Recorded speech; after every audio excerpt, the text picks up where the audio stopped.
All right, welcome to class for Friday, May 1st. We have made it to the month of May. Um, and today we're going to be talking about harmonic motion. So I want you to look at this picture here. This is an oil derrick, which I could care less what it actually is. But it's a great example of harmonic motion because there's like three different things here that are all taking advantage of this repetitive motion, right? This sort of back and forth circular motion. You have a motor here that's driving something in a circle, that's pulling this side up and down, which is pulling that side up and down. And if you look at this carefully, where it's attached, so it's got there's a cable that goes from the top of this thing all the way down. It works out so the cable is always being pulled straight up and down. So anyway, just a cleverly designed set of harmonic motion things. All right, so reminders. Wiley Plus. So today is the due date for Chapter 11 homework and adaptive practice. I'll bump that due date along with all the other due dates back to next Friday, which is also when the Chapter 13 adaptive practice is due. There is no Chapter 13 homework. There's just the adaptive practice. And as a reminder, the deadline next Friday is the end, right? So whatever you're going to get it done by next Friday. Next thing, perusal is done. As of 6 a.m. this morning, there are no more perusal assignments. So congratulations, you have survived perusal. I'll post grades for perusal on Blackboard soon. I'm hoping to do that today, but it might be Monday before I get it done. The video experiments, number 8 was posted. Number 9 will be posted today. That's the last one. So there'll be one on harmonic motion, and then we'll be done with those. And then just a reminder, everything, and I mean everything, is due May 8th. Okay, so all homeworks, adaptive practice, video experiments, all of it is, you can turn it in up through May 8th, which is a week from today. My common reminder, you need to sign up for a final exam time slot. And there is a post-test. If you remember, there was a pre-test way back at the beginning of this semester, whenever that was. There's a post-test. You just have to complete it. If you complete it by, the deadline is set for Saturday, so a week from this Saturday. I'll give you 5 extra credit points on the homework. Again, this post-test is just a way for me to check how I did on teaching you various concepts. So really, the post-test results are for me, but I'll give you 5 extra credit points on the homework for doing that. Okay, questions on any of this stuff?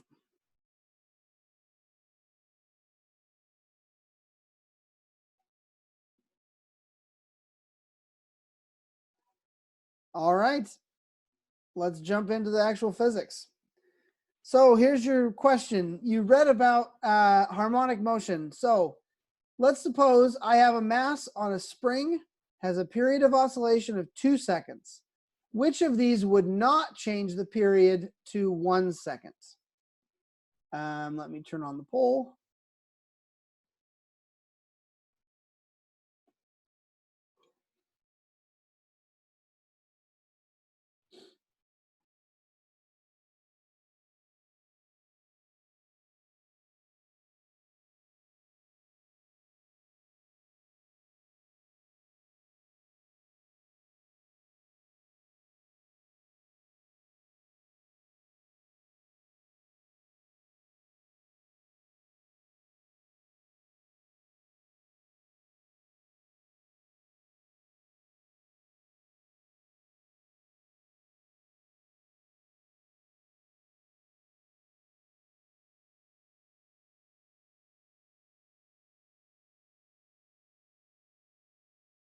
All right, I'll give you another 10 seconds.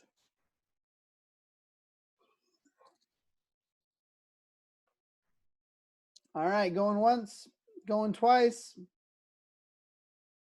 Sold. All right, we had a nice distribution of answers. So when we talk about a mass on a spring, right? A mass on a spring bouncing back and forth, what's happening there is that we've got harmonic motion, right? It will just continue to bounce back and forth until something stops it, like friction or you, right? And it turns out that the period goes like the square root of the mass divided by the spring constant, which means a stronger spring gives you a shorter period. A bigger mass gives you a longer period. A weaker spring gives you a shorter period, right? So it turns out that the only thing that doesn't matter is the amplitude. And I'll show you the math for that here in just a second. So the right answer here was decreasing the amplitude. And the thing about harmonic motion is that the amplitude doesn't come into it at all.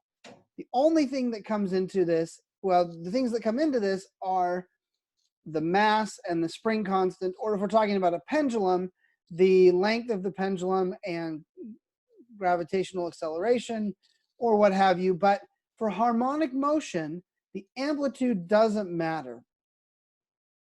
Okay, so let's look at this. Here's this lovely free body diagram or sequence of free body diagrams from your book.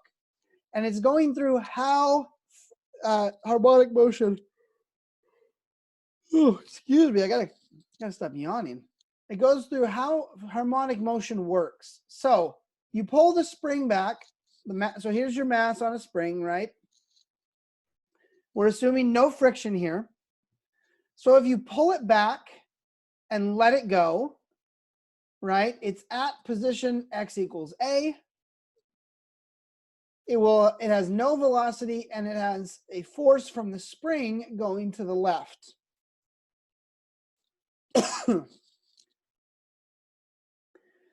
That means its free body diagram looks like this, which means it's going to begin accelerating to the left. And it will keep doing that until it gets to x equals 0, because at x equals 0, the spring isn't stretched anymore, which means that it doesn't experience any force. So it will be moving to the left at some negative v, which they call negative v max, and its free body diagram will look like this.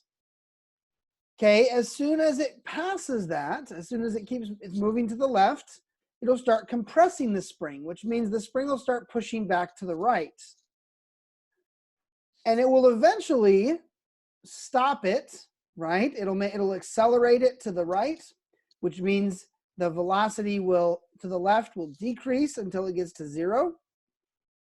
That will happen at the same distance, just on the other side from equilibrium. So x equals negative a. And we can actually show this using energy, right? If we have so here we have spring potential energy that gets turned into kinetic energy and then back to spring potential energy. And if you remember when we talked about spring potential energy is 1/2 kx squared, or delta x squared, right? The change from the equilibrium length.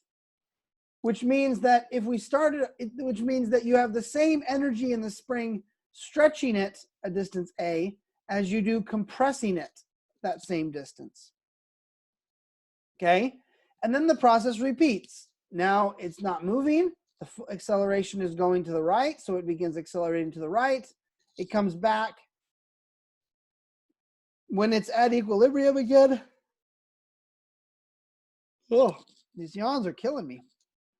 It has no force, so it has just acceleration or just velocity that stretches the spring, and then we go back, okay?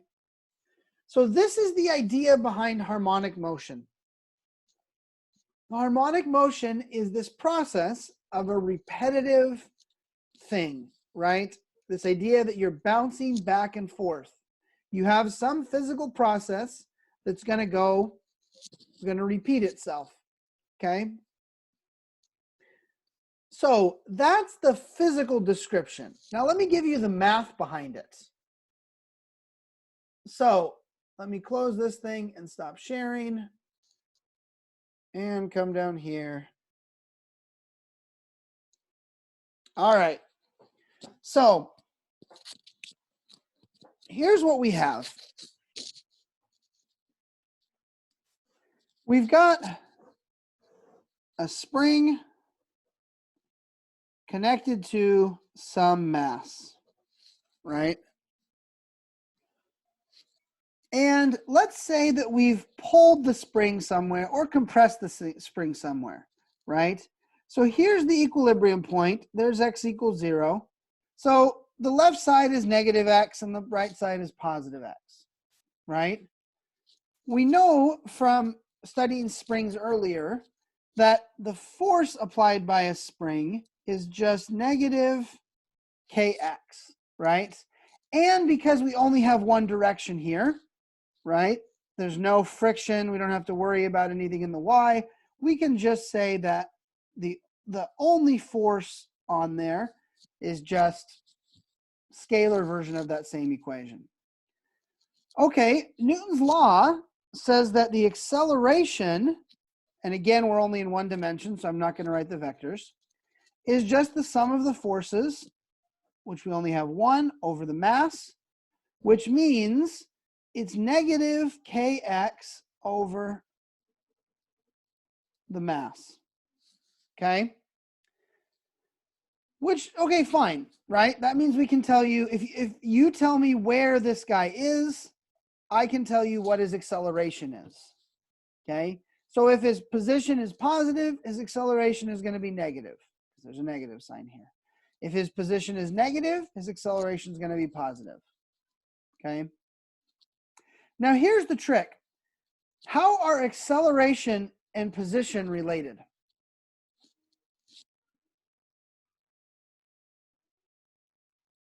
You have to integrate acceleration twice to get to position. Right. Acceleration is the second derivative of position, which means I could write this equation as the second derivative of position with respect to time equals negative a constant times position. Okay. What kind of equation is this?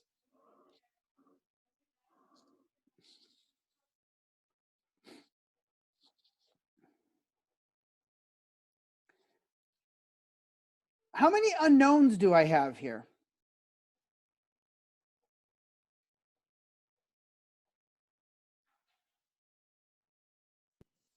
Two. What are my two unknowns? K and X. What was that? K and X. So K we can measure, right? Yeah. We can measure the spring constant, presumably. We know we can measure the mass. So how many unknowns do I actually have here? One. Only one.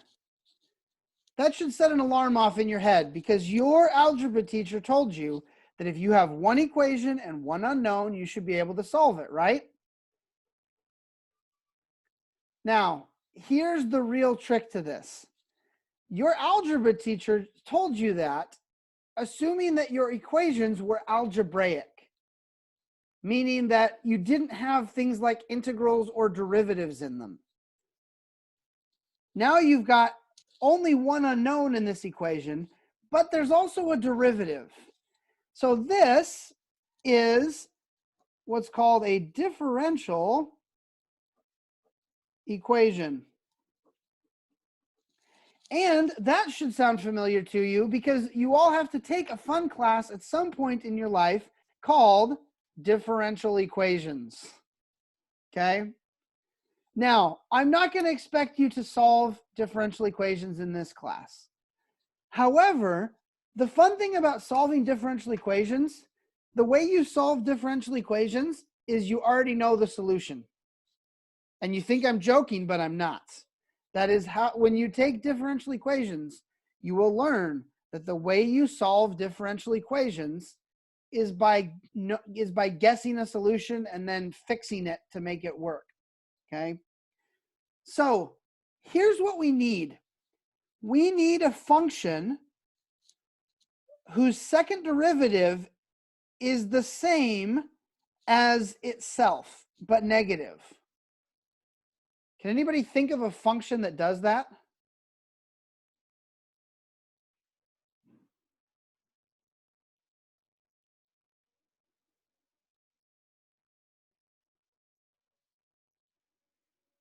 Cosine. Cosine does that. Sine does that. Okay. So if I say that x as a function of time is some amplitude times sine or cosine of omega t, where omega here is like our angular velocity. It's often called our angular frequency, and we'll see why here in a minute. Okay. This is a solution to this equation, and we can verify that. So if I take a derivative of this, what do I get?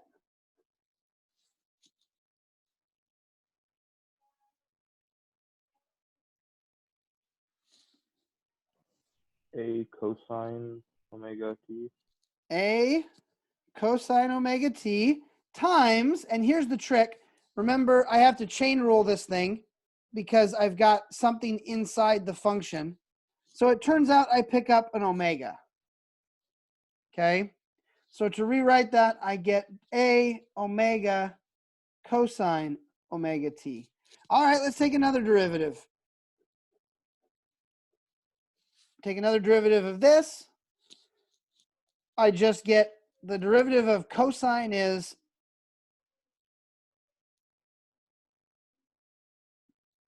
Sine. negative sine. Yep. So I get that A omega, just they're constants, so they just stick around. I get a negative sine omega t. And now I've got to take the derivative of the inside again, so I pick up another omega, which means the second derivative looks like negative A omega squared sine omega t. And if I come over here and I plug these two functions into this equation, I get that negative A omega squared sine omega, sine, just an N, not an M, omega t equals negative K over M times A sine omega t. And I can just go through term by term and figure out, okay, this is fine, right? I've got an A on each side, so they cancel out. I've got a sine omega t on each side, so they cancel out. I've got a negative sign on each side, so they cancel out. And I'm left with something that says my angular frequency has to equal K over M, which means that this is a solution to this equation as long as that omega that I put right here is equal to the square root of K over M. Okay. Now, I want to emphasize this again. I'm not going to be asking you to solve differential equations, but I do want you to see that this is a solution to this equation as long as this is true. Okay? So mathematically, it works. If I put this equation in here, I get something that works as long as that omega is equal to the square root of K over M. Okay, so now let's step back for just a second. This is weird, right? Because sine, we started out talking about sine having something to do with triangles, right?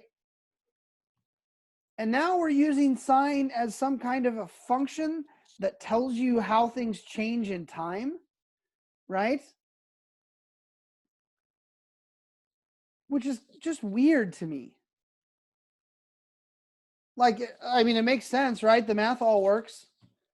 But just the fact that those two things are even connected is just one of those things that kind of melts my brain a little bit.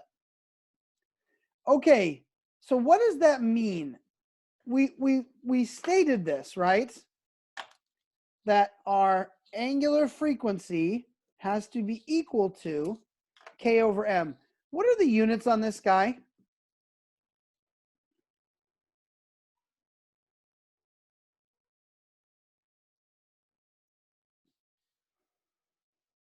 What are the units on angular velocity? Meters per second. Per second. Not meters per second. Regular velocity has units of meters per Radians. second. Yeah, radians per second, which makes sense because we're going to feed it into a sine function, right? And the sine function likes radians. So if it's got units of radians per second times seconds, then I've got units of radians, right? Which I can take a sine of. Great. Which means this has the same units as our angular velocity, even though this isn't actually an angular velocity, right? Nothing's actually like turning here. But the concept still works. It has the same units. So what's happening here is instead of talking about something rolling or spinning, what we're talking about is a system that moves in a circle, right? A system that is doing a repetitive motion, like rotating. Rotating is an example of a repetitive motion. This one's doing a repetitive motion, and so it has the same general idea. What that means here, so angular velocity means how many to get an angular velocity, we think about going around a circle, so 2 pi radians in some amount of time, right?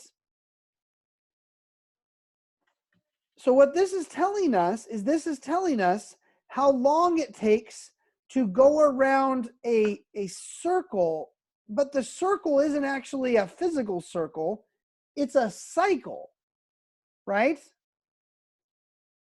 It's how long it takes this thing to go through 1 over 2 pi, whatever that is, of a cycle, right? 1 radian of the cycle.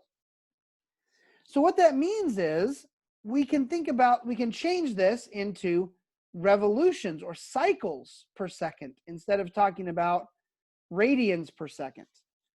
And cycles per second, we usually write as frequency, right? And to get frequency, we just take omega and divide by 2 pi. Because if I do 2 pi radians per second, that's 1 cycle per second. Okay? And I can also define a concept called the period. The period is the amount of time it takes, and that's just 1 over the frequency, which means it's 2 pi over omega. Okay, period and frequency are concepts that are generally a little bit more intuitive to talk about. Frequency is just how many times something happens per second. And period is how long it takes something to do a complete cycle. But they're all related concepts. Does this make sense?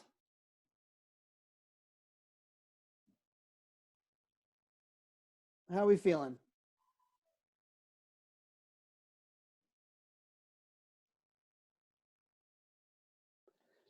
I'll take no answer as and everybody is not dead. Okay, so let's do a little bit of follow-up here.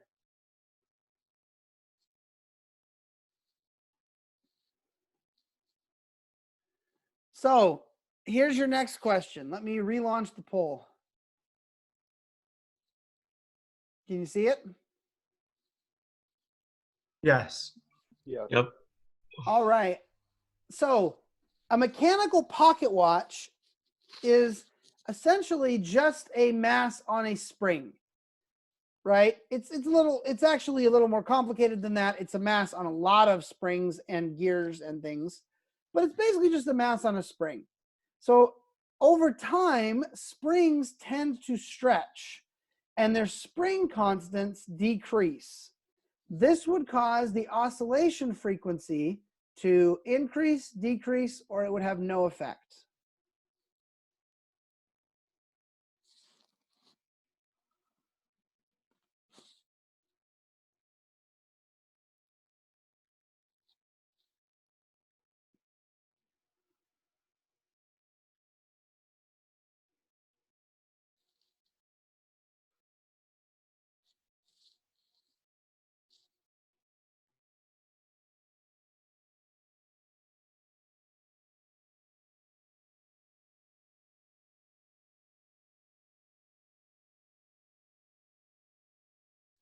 All right, I'll give you another 5 seconds. Going once, twice, sold. All right, almost everybody said B. Almost everybody's right. Good job. It would cause it to decrease because if you remember the frequency, right, the angular frequency is just the square root of your spring constant divided by your mass, which means that if your spring constant goes down, that also decreases your angular frequency. Okay, so here's the cool thing. We have now gotten to the point where we have invented the clock.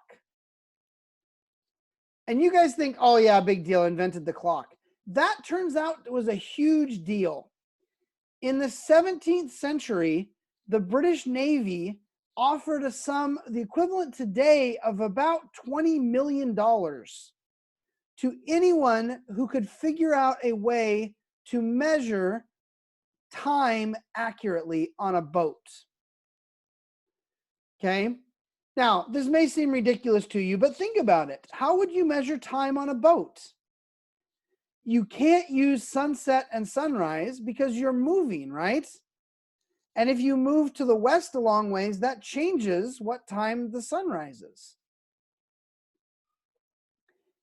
So there had been clocks prior to this, but the clocks prior to this had primarily used water dripping, which you could see why that would be a terrible idea on a boat in the middle of the ocean. So this was a real problem. How do you determine what time it is wherever you are? Now, why do you need to know what time it is? Well, it turns out the reason you want to know what time it is, because then you can use sunrise and sunset to figure out where you are east-west in the ocean. So if you're the British Navy and you're sailing all over the world and you're trying to get to some island, you'd really like to know if it's to the east or west of you.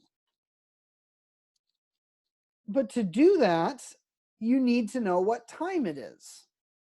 So people came up with all kinds of complicated ways to do that. My favorite, some guy invented a way to try to do this using the moons of Jupiter.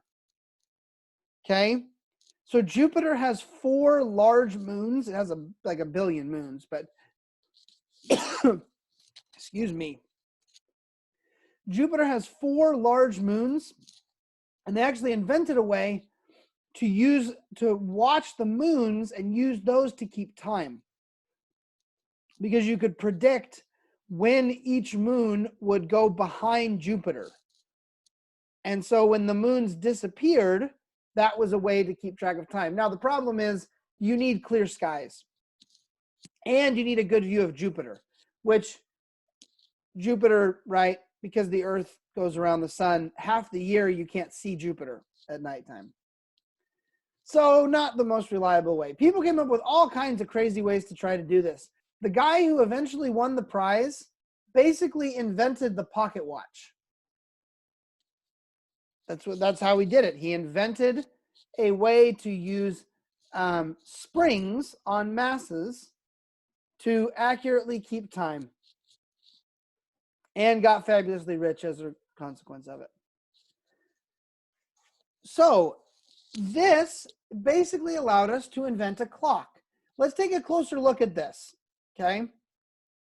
So here's this diagram from your book, which goes through and shows you what's happening as you move through one entire period, actually 1.5 periods of the motion of a mass on a spring. So you start off up here. You've got your spring stretched all the way out, which means you have a big force to the left, right? And then as you let it go, that you move to the left because you're accelerating that way. But as you move that way, your force decreases. When you're a quarter of the way through your oscillation, right, you have no net force because you're at equilibrium. Then you come down here. When you're halfway through, you're fully compressed. And you can see this makes, in this case, a cosine function, right? The position of the mass actually makes a cosine function. And here you thought cosines and sines just had something to do with triangles. It turns out they actually have to do with a lot of stuff, because this is actually making a cosine function or a sine function. It depends on where you start. Okay, so a couple of things to note here. The period, right, in this case is determined by the amount of mass and the spring constant. So if I change the spring constant, I'm going to change the period. But I won't change this diagram at all. Why not?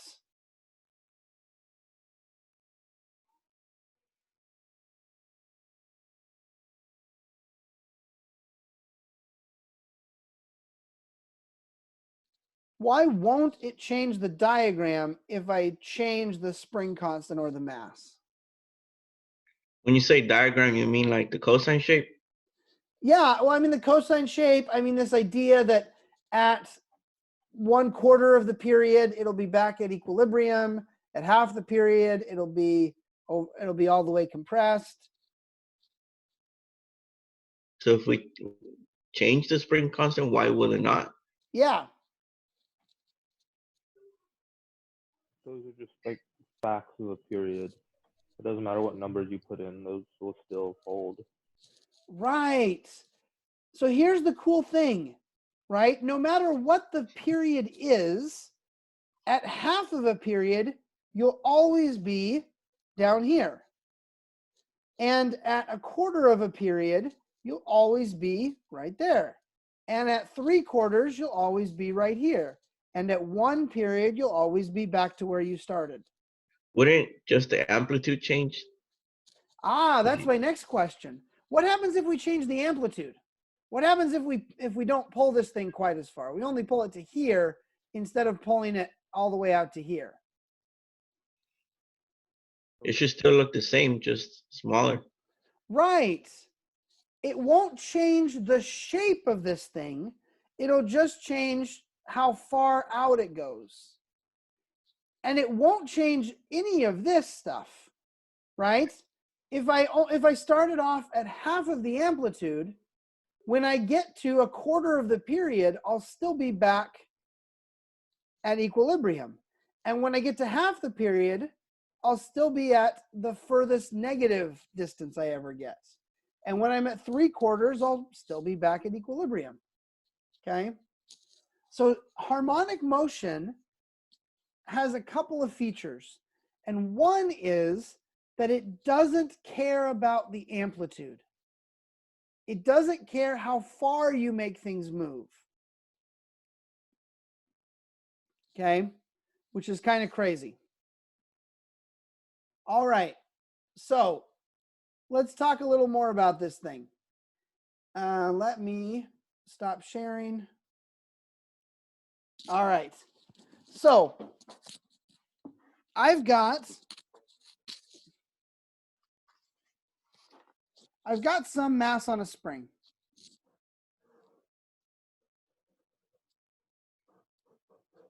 And it's moving back and forth, right? There's the mass. The spring has some constant K, right?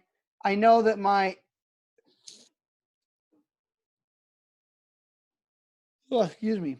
angular frequency is still the square root of K over M, right? Which means that my period is just 2 pi times the square root of M over K, right? Because it's 2 pi over omega, which means I just flip the fraction over, okay?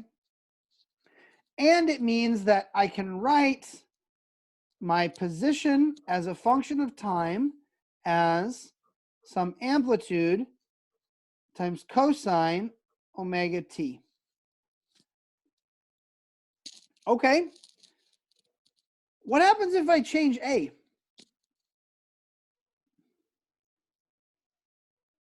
It'll change where it's like the maximum and minimum, and then where you are in between, but the ratio will always be the same.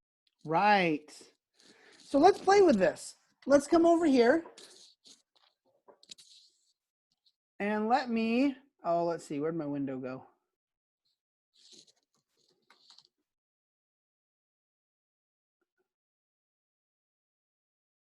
There we go.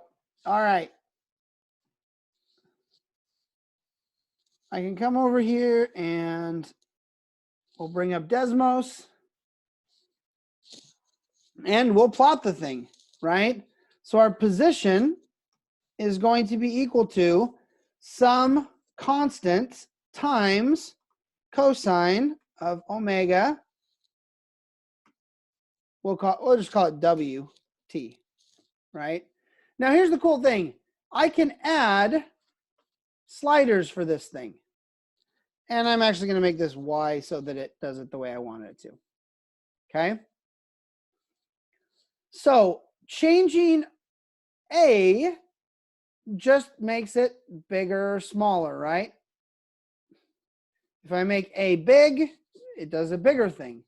But here's the cool thing. Watch where it goes through 0, right? It doesn't change at all, making this big or small. So changing the amplitude doesn't change anything about the period. Now here's the other cool thing. If I change the period, that doesn't change anything about the amplitude, right? If I make the period, or I make the angular frequency really big, which makes the period really small, right? That doesn't change anything about the amplitude. So the cool thing about this is that with simple harmonic motion, we have two completely independent things that are happening here. One is the amplitude and one is the period. And neither one of them affect the other, which is cool if you're designing a watch, because it means you don't have to worry about if you make a big motion or a small motion. You just have to worry about the mass and the spring constant. And it's cool if you're designing an oil derrick, because it means that if all you care about is the amplitude of the motion, you can get that same amplitude at a bunch of different frequencies. Okay? Your car does this as well. Your car, so the motion of the pistons in your car, that motion cares a lot about the amplitude, right? If the pistons don't move the right distance as they go up and down in the cylinders of your car engine, bad things happen, right? If it doesn't go far enough, you don't actually get enough power in your engine. If it goes too far, it rams into the side of your engine and you break things. Okay? But your car engine doesn't really care about how fast it's firing, right?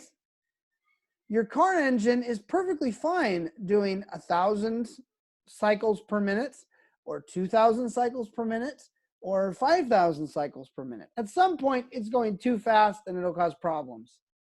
But the amplitude has to be very exact.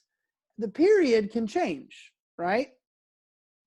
And the reverse can be true in other situations.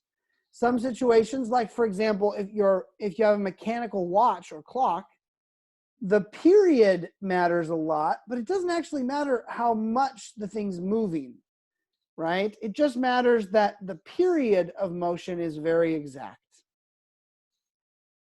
Okay. How do we control amplitude, or is it just something that's given?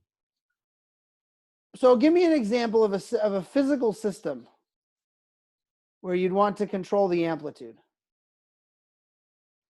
So in the book, it said that the amplitude kind of represents, in a sense, like a distance traveled.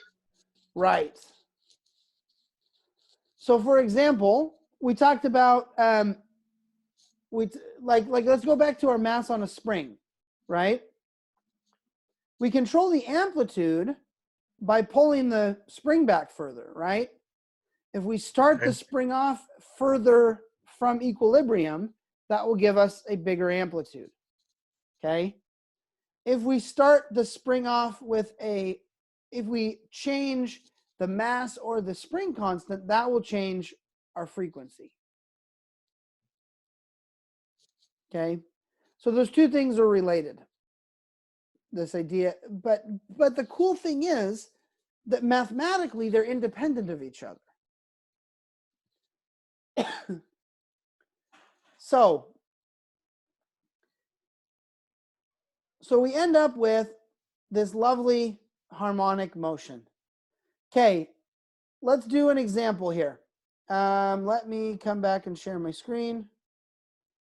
And we're going to share my whole desktop this time because you're going to need to see this. Okay, so you guys know Jeff Bezos? You know who that is? Yeah. Richest man in the world by a long shot.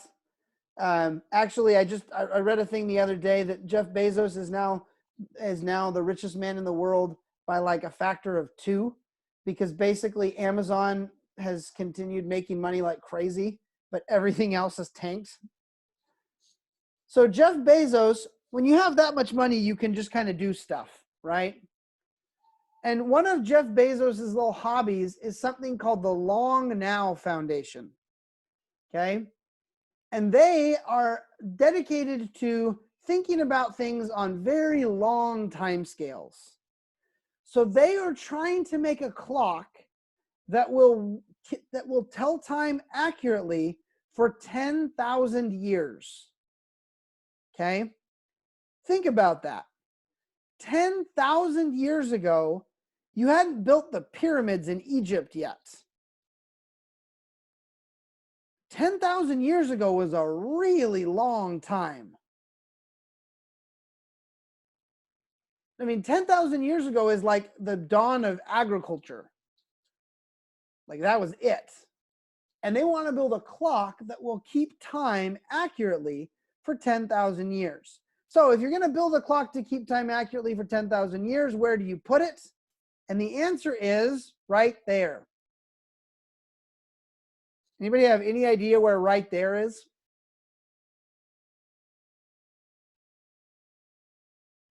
Somewhere in the south. I'll zoom out a little bit because you can't actually tell where it is. Nevada. Nevada. Eastern Hey, Nevada. that's the state I'm living in. Yeah, there you go.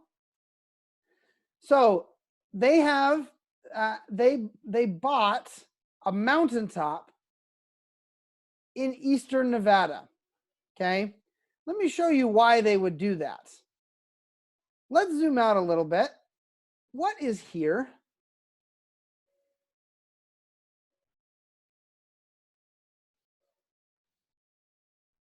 Not much. Not much. There's like 6 farmers, right? And that's it. There is almost nothing here.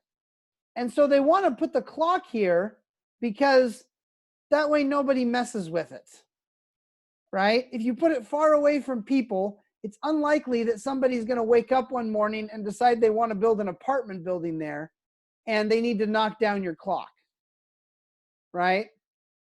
So they want to build it somewhere on Mount Washington. Part of the reason for that is the oldest living trees known to man are bristlecone pines. They can live to be, there are examples living that are over 2,000 years old. And Mount Washington actually has a bristlecone pine grove. You can see it marked right there. Okay. So they want to plop a clock somewhere on this mountain that will run for 10,000 years. That's a problem because we can barely make like things like solid chunks of rock like the pyramids that last for 10,000 years. Much less a clock that's going to do it. So how on earth do you make a clock that's going to run for 10,000 years? Well, you have to play all kinds of games about this. You shouldn't build it out of anything valuable, right? Because if you build it out of gold, somebody's going to come in and steal it. And you probably don't want to build it out of anything that could be kind of reused for something else, right? So for example, you don't want to put a bunch of solar panels out there to power it because A, the solar panels won't last that long, and B, somebody's going to come along and say, oh, I could use those solar panels for something, and they're going to take them. So what do you do? Well, they've been working on this. And the reason they've been working on this is because Jeff Bezos has so much money that he can just like pay people to do weird stuff like this. Okay. But one of the things you have to think about here is you need a mechanism that won't wear out, that can do some kind of simple harmonic motion over and over again for 10,000 years.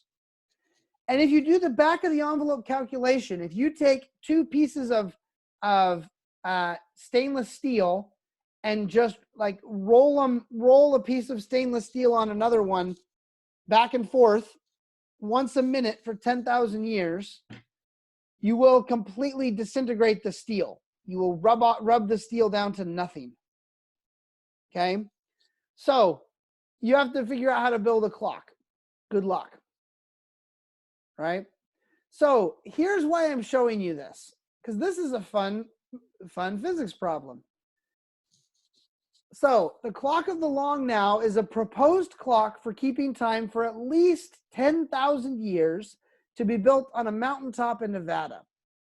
To do this, you want a clock with really long ticks to reduce wear on the parts.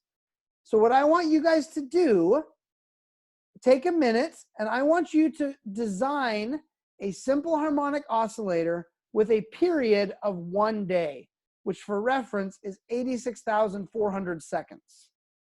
So come up with a combination of a mass and a spring constant that gives you a period of 86,400 seconds. Okay, we're going to try something here.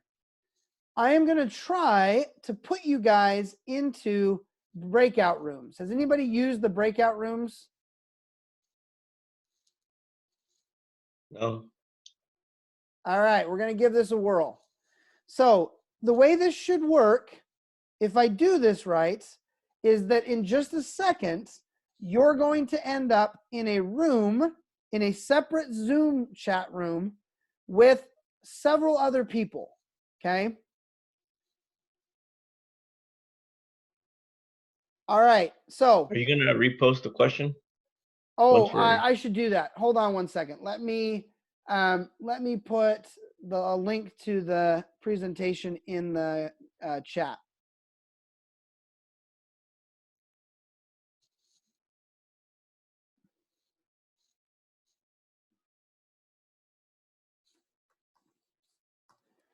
Okay, there's a link to the presentation. So go ahead and open up the presentation. And then I'm going to hit this create breakout room. So remember, what I want you guys to do is come up with a simple harmonic oscillator that does 1 cycle per day. Okay.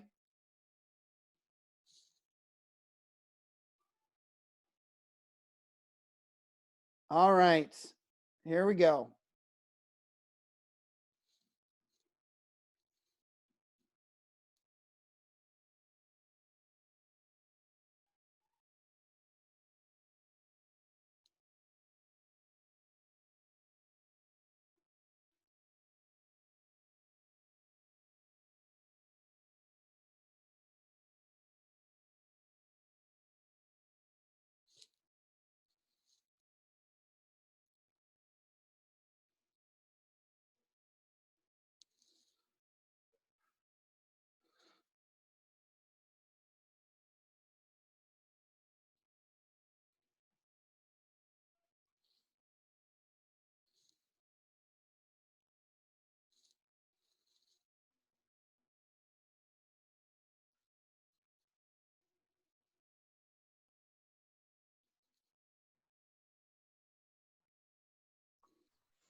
So we're given the period.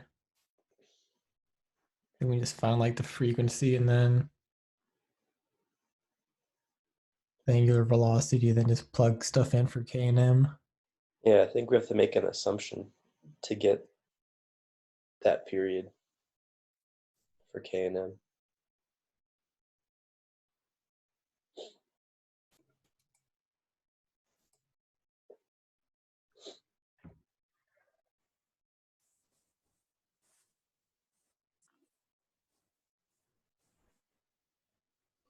All right.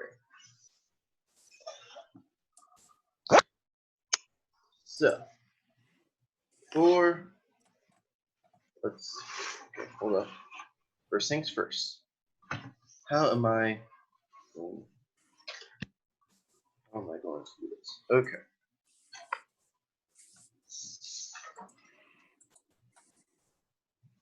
Okay.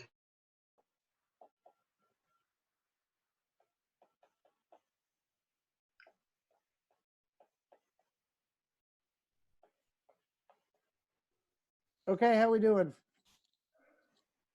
So we're starting off by just figuring out the frequency given the period, and then using that to find the angular velocity, and then using those values to plug and play with K and M, Okay, seeing what number we can use to get the angular velocity. Yep. sounds good.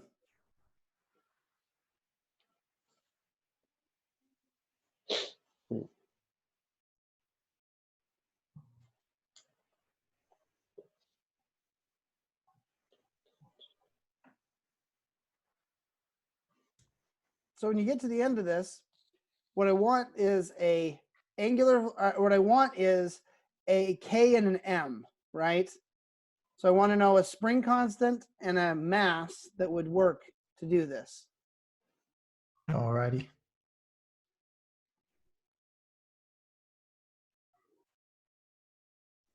The period.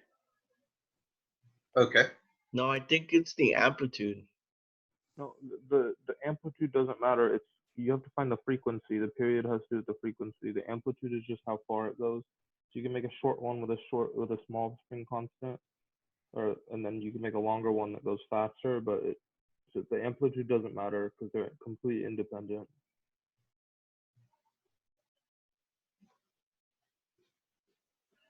Okay, I'm confused then.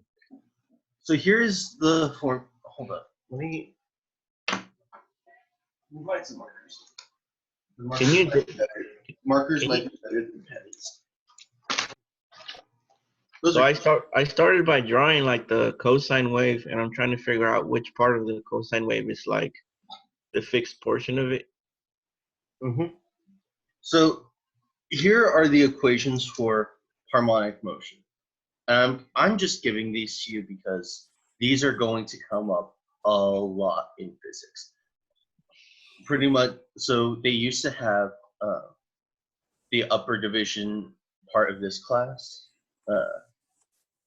They used to have it in 2 semesters, and I took it the first semester, didn't take it the second semester. But the first semester was mostly about this, harmonic motion.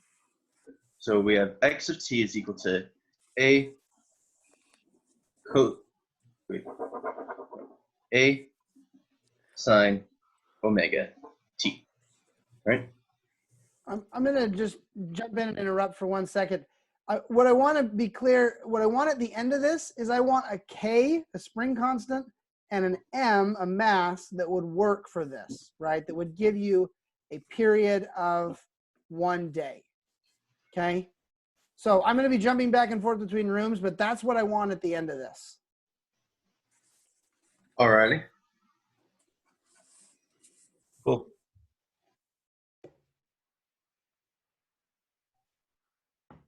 Okay, do we have a K and an M? Not Yeah, I yet. got like an M equal to 1, and if like M is equal to 1, we can just set K equal to like 5.288 times 10 to the negative 9. 5.288 times 10 to the negative 9. Yeah. Okay, so that means if you stretch your spring 1 meter, you get like a nanonewton of force, right? So that would work as long as you had no other forces, right? Like perfectly no other forces acting on this thing, because you're only going to get 1 nanonewton of force. All right, cool. Okay, I'm going to check in on the other group, and then you guys, if you want to head back to the main room, we'll talk about this here in just a sec. All right.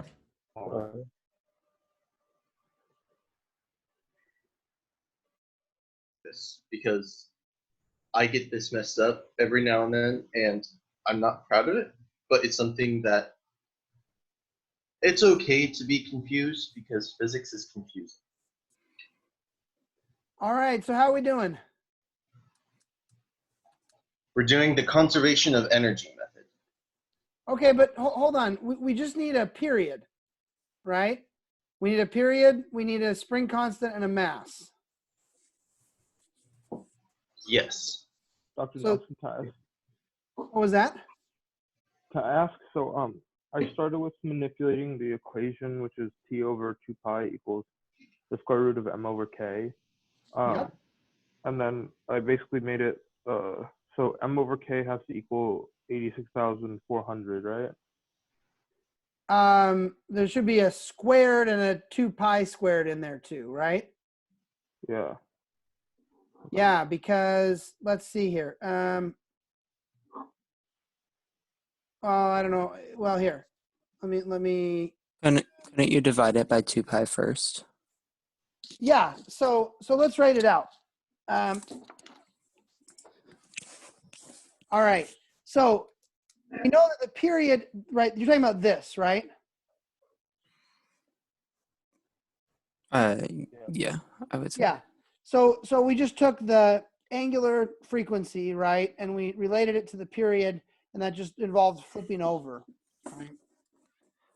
So if we solve this, we get t over 2 pi equals the square root of m over k, which means that t over 2 pi quantity squared is going to be equal to m over k. Okay, so what's t over 2 pi quantity squared?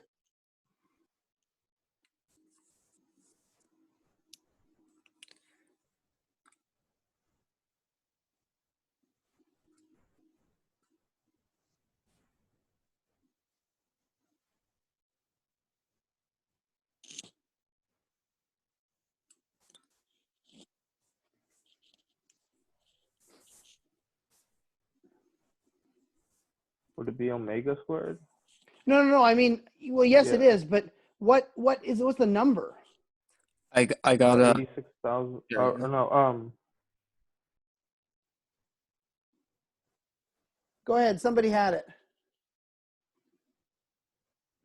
like 1.841905052 times 10 to the 10th. Let's call that 1.8 Yeah. times 10 to the 10th seconds, right? Squared. Yeah. Okay. So pick an M or a K. 10,000 for Okay. K. Okay, so if you pick a K of 10,000, right? What does that mean for your M?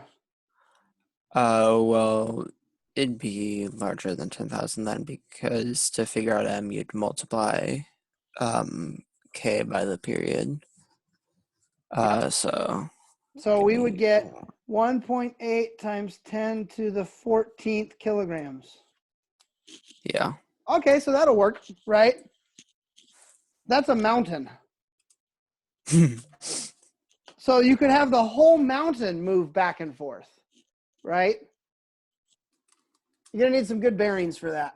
All right, let's go back into the main room. I'm going to throw everybody out of the breakout rooms, and we will talk this thing over.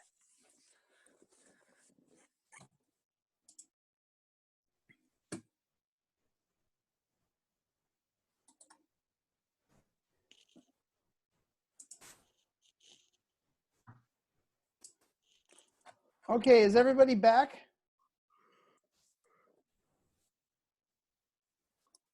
I suppose that's a weird question because if you're not back, you wouldn't say anything. We're going to assume everybody's back. All right, welcome back. Okay, so there were two groups that came up with two different pairings of M's and K's. So chime in. What did the first group get? Which one was the first group? Oh, I don't know. Which one did you get, James? I got the one that's on the screen right now. Oh, okay. So if you guys look up, so we actually worked this one out a little bit together. So they said, okay, if you assume a spring that has a spring constant of 10,000 newtons per meter squared, which seems huge, but that's really like a garage door spring, right? Then your mass has to be about 2 times 10 to the 14th kilograms. So you're going to have to move a mountain back and forth on a garage door spring. That seems reasonable. All right, other group, what did you guys get?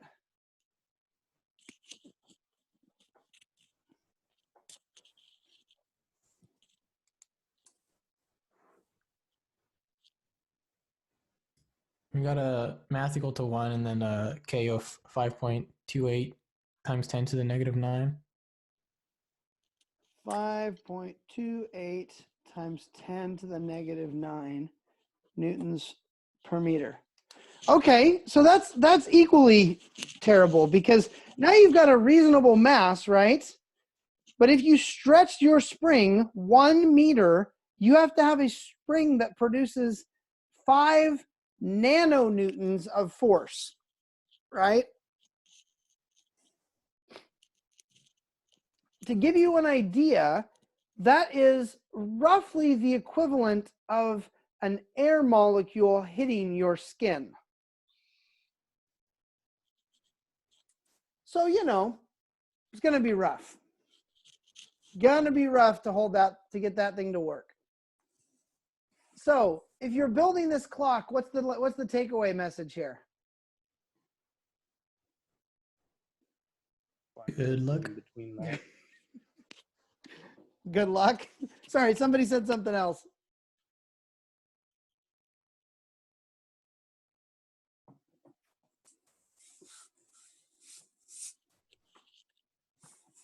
So the fun thing is what these guys are actually working on involves a combination of different systems. So they're working on a system that uses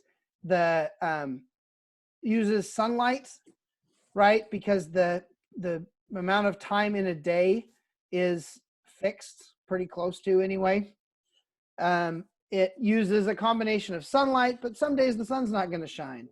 And it uses a combination of a mechanical system, but the mechanical system has to be incredibly robust and basically has to be able to work even if the bearings go bad and even if things get, worn down over time.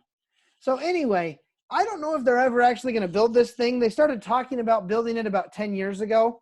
And I've seen, this is sort of just a little interest of mine. And I've seen them talk about things. This foundation is still a thing. They actually built a demo version of this in Texas that's supposed to be able to run for 100 years completely untouched, right? They sealed it in a box basically and said, and are going to see if it can run for 100 years. But 10,000 is a long time.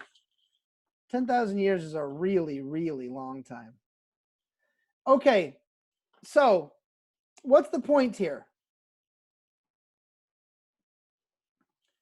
The point of doing all this is getting at the idea that what we've done here now for the first time this semester, we've come up with a solution that doesn't just do one thing, right? So if you think about like dropping the pen, right? Kinematics. We had a second derivative equals a constant, right? When we wrote out Newton's laws. Every problem we've done so far in this semester has been that same idea.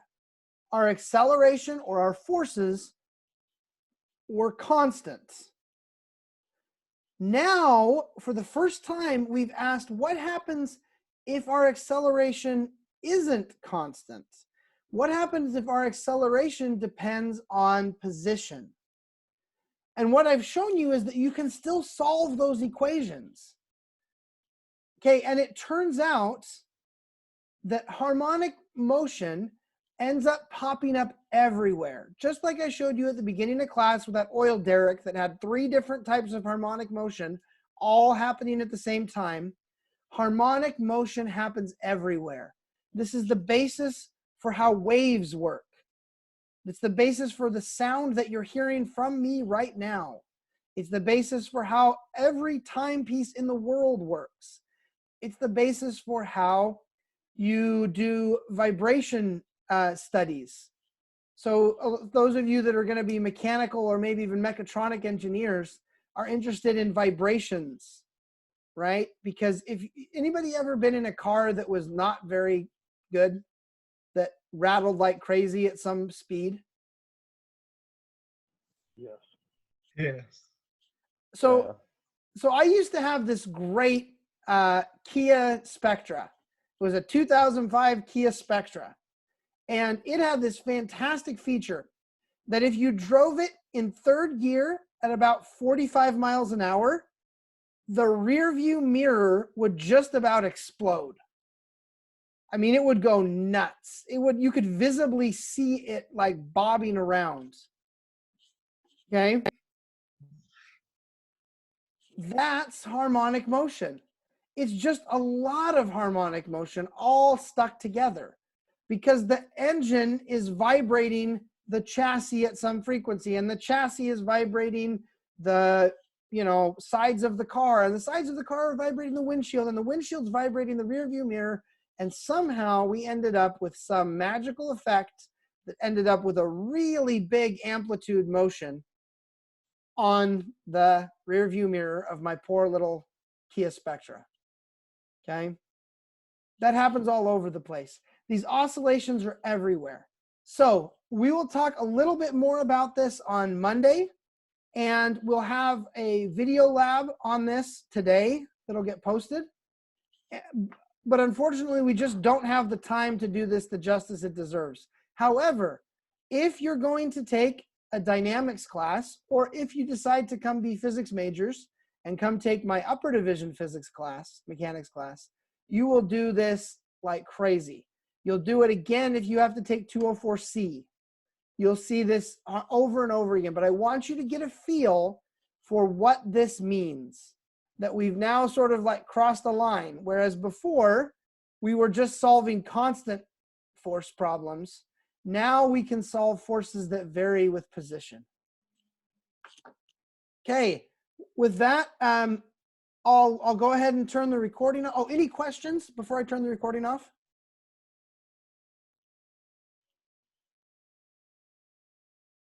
All right, have a good weekend.